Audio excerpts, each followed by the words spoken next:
जय हिंद साथियों, और एक बार फिर से स्वागत है आप सभी लोगों का आज के इस वीडियो में। और वीडियो का जो टॉपिक है वो है आरबीआई की गाइडलाइंस। एक मुझे हाल फिलहाल में कमेंट रिसीव हुआ था जिसमें लिखा हुआ था कि सर हमें आरबीआई की गाइडलाइंस पता नहीं है, तो इस पर भी एक वीडियो बताने के लिए। किसके लिए आरबीआई की गाइडलाइंस? फॉर डिफ़ॉल्टर्स, यानी जिन लोगों ने लोन को डिफ़ॉल्ट किया है उनके लिए क्या गाइडलाइंस है। तो जो डिफ़ॉल्ट करते हैं लोन को उनके लिए क्या क्या गाइडलाइंस आरबीआई के द्वारा दी गई है, इसके बारे में एक वीडियो बनाइए।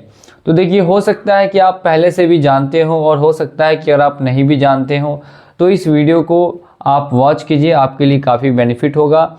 और साथ ही साथ में मैं उन लोगों को ये बताना चाहूँगा जो चैनल पे नए आए हैं कि अगर आपने चैनल को अभी तक सब्सक्राइब नहीं किया है तो चैनल को सब्सक्राइब करके बेल आइकन को प्रेस कर दीजिएगा, ठीक है। और वीडियो को लाइक करना मत भूलिए।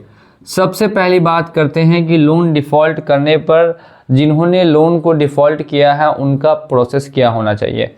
तो उनका सबसे पहला प्रोसेस ये होना चाहिए कि कोई भी मैसेज, ठीक है, कोई भी मैसेज या आप लेटर जो भी चाहे, या आप चाहते हैं तो ईमेल, ठीक है, किसी के भी ज़रिए आप अपने जो भी आपका मैसेज है जिस वजह से आप लोन डिफ़ॉल्ट कर रहे हैं वो आप फॉर बैंक या एनबीएफसी को आप भेज सकते हैं। अगर आप कुछ समय के लिए होल्ड कर रहे हैं, जैसे आपको पता है कि आप 2 महीने बाद से पेमेंट कर पाएंगे, आप 3 महीने बाद से पेमेंट कर पाएंगे, आप 10 दिन बाद से पेमेंट कर पाएंगे, आपको ये चीज़ पहले से ही पता है कि आप 2 महीने या 1 महीने बस होल्ड करेंगे, उसके बाद पेमेंट कर पाएंगे। तो आप एक मैसेज ऐसा कन्वे कर सकते हैं। भले ही आपके ऊपर चार्जेस वगैरह थोड़े ऐड हो जाएंगे, थोड़ा बहुत सिविल ऊपर नीचे हो जाएगा, लेकिन आप ये मैसेज बैंक को कन्वे कर सकते हैं, ठीक है। आरबीआई ने आपको ये चीज़ दी गई है कि आप मैसेज बैंक को कन्वे कर सकते हैं, ठीक है। सेकेंड, यहाँ पे बात करते हैं कि जब आप बैंक को ये मैसेज भेज देते हैं या एनबीएफसी को ये मैसेज भेज देते हैं तो उनकी तरफ से कभी कभी रिस्पांस आता भी है और कभी कभी रिस्पांस नहीं भी आता है।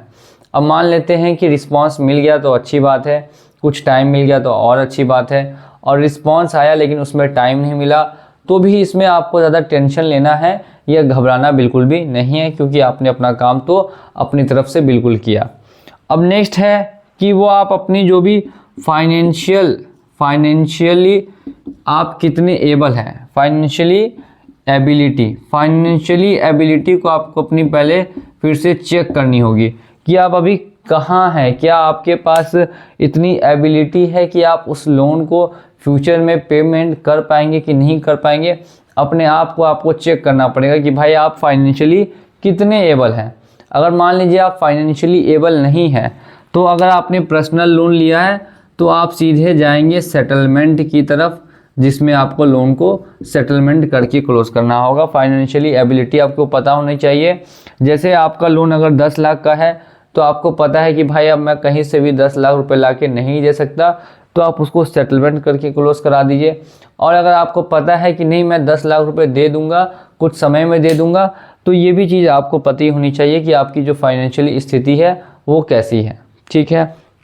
नेक्स्ट अगर बात करते हैं हरेसमेंट को लेकर, तो अगर कोई भी बैंक या कोई भी आपको कंपनी हरेसमेंट करती है किसी भी तरीके से, वर्बली यानी कि बोल के, फिजिकली यानी कि घर पे आके, या मैसेज कन्वे करके, मैसेज बार बार भेज के, किसी भी तरीके से, by digital method, by physical method, किसी भी मेथड से आपको परेशान हैरान करती है, तो ऐसे में आप कंप्लेन कर सकते हैं। और कंप्लेन कहाँ करनी है?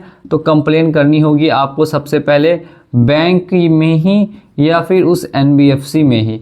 अगर वहाँ पे 30 दिन के अंदर अंदर में आपको कुछ सॉल्यूशन नहीं मिलेगा, बैंक कोई एक्शन नहीं लेगी, एनबीएफसी कोई एक्शन नहीं लेगी, तो उस चीज़ का आपको स्क्रीनशॉट लेना है और स्क्रीनशॉट लेके आप आरबीआई को फिर ईमेल कर सकते हैं।